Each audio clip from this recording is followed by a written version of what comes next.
สบายดีท่านผู้ชมทุกท่านเวลานี้ท่านกำลังรับชมรายการเสียงแค่เล่าข่าวประเสริฐซึ่งเป็นรายการสอนในทางธรรมข้าพเจ้าเองคือแสงทองแสงทิพย์เป็นเจ้าภาพของรายการในวันนี้ข้าพเจ้าจะมาเว้ากับท่านผู้ชมเกี่ยวกับการตัดสินลงโทษของนักอาชญากรคนหนึ่งซึ่งเป็นผู้ที่โหดเหี้ยมที่สุดในประวัติศาสตร์ของมนุษย์เฮาบางเทื่อท่านผู้ชมอาจจะเคยได้ยินว่าศาลตัดสินจำคุกนักโทษคนใดคนหนึ่งเป็นเวลาหลายปีเพื่อให้สมกับโทษที่เขาได้กระทำบางเทื่อโทษนั่นอาจจะยาวเกินไปขนาด2หรือ3สัวอายุคนก็ใส่บ่หมดนักโทษบางคนมีอายุ60ปีหรือ70ปีแล้วศาลก็ยังตัดสินให้นักโทษคนนั้นติดคุกเป็นเวลา60ปี70ปี90ปีหรือ120ปีแน่นอนนักโทษคนนั้นจะต้องตายก่อนที่เขาจะใส่โทษของตนหมดแต่โทษของนักโทษนั่นได้บ่งบอกถึงความห้ายแห้งของอาชญากรรมที่ตนได้ก่อขึ้นในสังคมท่านผู้ชมฮู้บ่ว่าอีกบ่ดนจะมีผู้พิพากษาผู้หนึ่งมาตัดสินนักโทษคนหนึ่งให้จำคุกเป็นเวลา 1,000 ปีนักโทษคนนั้นก็คือซาตานเพราะว่าซาตานเป็นผู้อยู่เบื้องหลังความบาปความชั่วและอาชญากรรมทุกอย่างในประวัติศาสตร์ของมนุษย์เฮาให้เฮามาศึกษานำกันจากพระคัมภีร์พานิมิตบทที่20ว่าการตัดสินลงโทษของซาตานนั่นจะเป็นอย่างใดและในระยะ1,000 ปีนั่นจะมีอย่างเกิดขึ้นให้เฮามาอ่านนำกันอยู่ในพระธรรมพานิมิตบทที่20ข้อ1 ข้อ 3แล้วข้าพเจ้าได้เห็นเทวดาตนหนึ่งลงมาจากสวรรค์ท่านถือคอกระเจของเหวลึกและถือโซ่เส้นใหญ่ท่านได้จับพญานาคซึ่งเป็นงูแต่ดึกดำบรรพ์คือพญานาคและซาตานและได้ผูกมัดมันไว้ระหว่าง1,000 ปีแล้วถิ่มมันลงในเหวลึกและลันกระเจทั้งตีตาประทับใส่เพื่อบ่ให้มันหลอกลวงบรรดาประชาชาติอีกต่อไปจนกลัว1,000 ปีนั้นล่วงไปแล้วภายหลังนั้นจำเป็นต้องปล่อยมันออกไปชั่วคราวมารซาตานเป็นอาชญากรที่ห้ายแห้งที่สุดในจักรวาลความชั่วและอาชญากรรมทุกอย่างที่เกิดขึ้นในโลกแม้นมีซาตานเป็นผู้อยู่เบื้องหลังแต่อีกบ่ดนอาชญากรผู้นี้จะต้องถูกจำคุกเป็นเวลา 1,000 ปีในพระธรรมพานิมิตบทที่20ข้อ1 ข้อ 3ได้บอกว่าหลังจากนั้นมันจะถูกปล่อยตัวออกมาให้โลกเห็นว่าถึงแม้นว่ามันจองจำอยู่ในคุกเป็นเวลา 1,000 ปีแต่มันก็บ่ได้มีการเปลี่ยนแปลงมันก็ยังคือเก่าและหัวใจของมันนั่นก็ยังเต็มไปด้วยความชั่วร้ายเพื่อเฮาจะเข้าใจคำพยากรณ์ข้อนี้และเห็นความสำคัญของมันอย่างถ่วนทีให้เฮามาศึกษานำกันเบิ่งว่าเวลา 1,000 ปีนี้จะเริ่มขึ้นตอนใดและจะจบลงตอนใดและในช่วงเวลานั้นจะมีสิ่งใดเกิดขึ้นแด่พระคัมภีร์ได้บอกว่าเวลา 1,000 ปีนั้นจะเริ่มขึ้นตอนพระเยซูเสด็จกลับมาในโลกเป็นครั้งที่2คือตอนที่คนชอบธรรมจะได้ฟื้นคืนขึ้นมามีชีวิตอีกเทื่อหนึ่งและรับเอาชีวิตอันตลอดไปเป็นนิจพระคัมภีร์ก็ได้บอกอีกว่าเวลา 1,000 ปีนั้นจะจบลงตอนที่พระเยซูเสด็จเข้ามาในโลกเป็นเทื่อที่3พร้อมกับกรุงเยรูซาเล็มใหม่และคนชอบธรรมคือตอนที่คนอธรรมจะฟื้นคืนขึ้นมามีชีวิตอีกชั่วคราวเพื่อจะได้รับการลงโทษในไฟนรก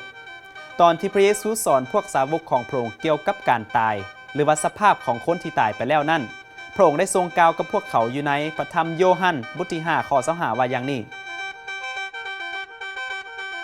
เฮาบอกทานทั้งหลายตามความจริงว่าเวลานั้นใกล้จะถึงและบัดนี้มาถึงแล้วคือเมื่อผู้ตายแล้วจะได้ยินพระสุรเสียงแห่งพระบุตรของพระเจ้าและบรรดาผู้ที่ได้ยินจะมีชีวิตพระธรรมโยฮันบทที่5ข้อ25ได้บอกว่าจะมีเวลาหนึ่งที่คนที่ตายไปแล้วนั่นจะได้ยินพระสุรเสียงของพระบุตรของพระเจ้าและจะได้ฟื้นคืนขึ้นมามีชีวิตอีกท่านผู้ชมบางคนอาจจะบ่เคยได้ยินเรื่องนี้มาก่อนหรือท่านผู้ชมอาจจะเคยคิดว่ามีแต่คนชอบธรรมเท่านั้นที่จะคืนมีชีวิตอีกใหม่แต่พระคัมภีร์ได้บอกว่าทุกคนที่ได้ยินเสียงของพระผู้เป็นเจ้านั้นจะได้ฟื้นคืนขึ้นมาทั้งคนดีและคนชั่วพวกสาวกของพระองค์ก็งงคือกันเพราะฉะนั้นในข้อ28และ29พระเยซูจึงอธิบายว่าอย่างนี้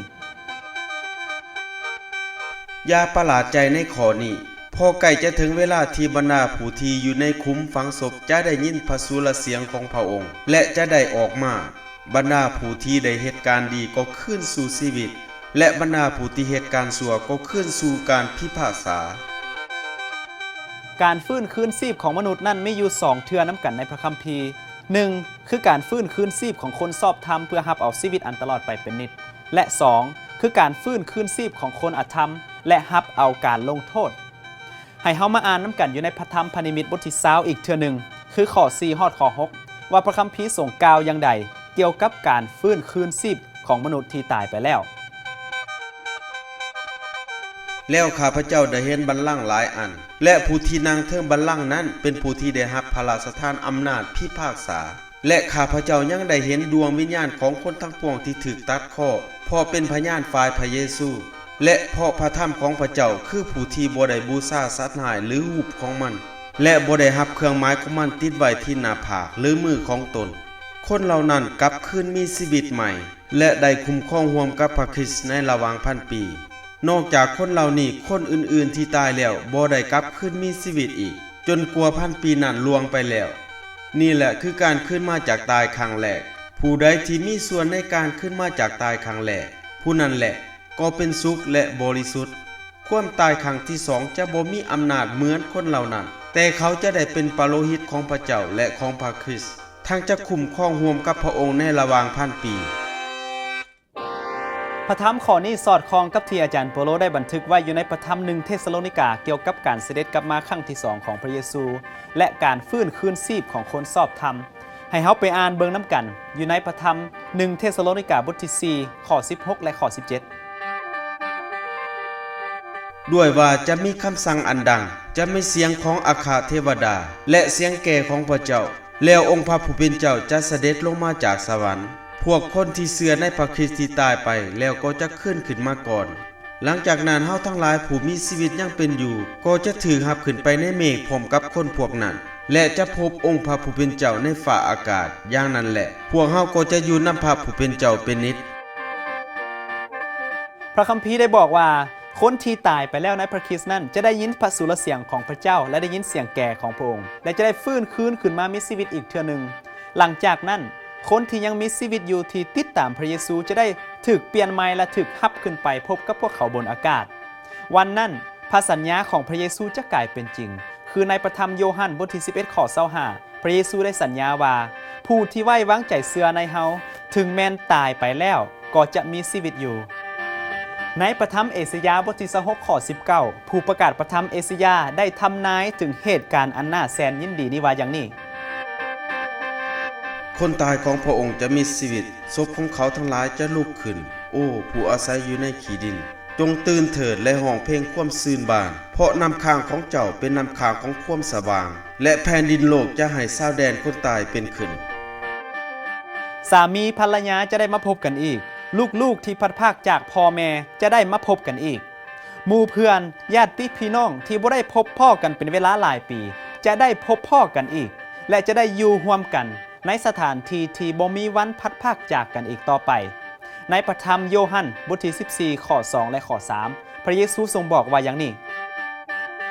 ในพระศาสตร์พระบิดาของเฮามีที่อยู่หลายบ่อนถ้าบ่มีเฮาคงได้บอกพวกทานแล้วเพราะเฮาไปจัดแจงบ่อนไว้สำหรับทานทั้งหลายเมื่อเฮาไปจัดแจงบ่อนไว้สำหรับพวกทานแล้วเฮาจะกลับมาอีกรับทานไปอยู่กับเฮาเพื่อว่าเฮาอยู่ที่ใดพวกทานจะอยู่ที่นั่นเหมือนกัน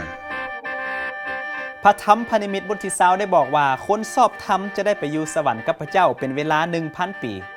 แล้วพวกเขาจะเฮ็ดหยังในช่วงระยะ 1,000 ปีนั้นถ้าเฮาอ่านในข้อที่6เฮาจะเห็นว่าพวกเขาจะเป็นปาโลหิตของพระเจ้าและพระคริสต์และจะได้ร่วมปกครองกับพระองค์เป็นเวลา 1,000 ปีนอกจากนั้นถ้าเฮาอ่านในข้อ4เฮาจะได้เห็นว่าเขาจะได้รับหน้าที่ในการตัดสินด้วยคือเขาจะได้มีส่วนร่วมในการตัดสินเทวดาชั่วและคนอธรรมที่บ่ได้รับความรอดพ้นในพระธรรม1โครินโธบทที่6ข้อ2ฮอดข้อ3พระคัมภีร์ได้ทรงกล่าวอย่างนี้เจ้าทั้งหลายบ่ฮู้หรือว่าภัยพ้นของพระเจ้าจะพิพากษาโลกเจ้าทั้งหลายบ่ฮู้หรือว่าพวกเฮาจะพิพากษาพวกเทวดา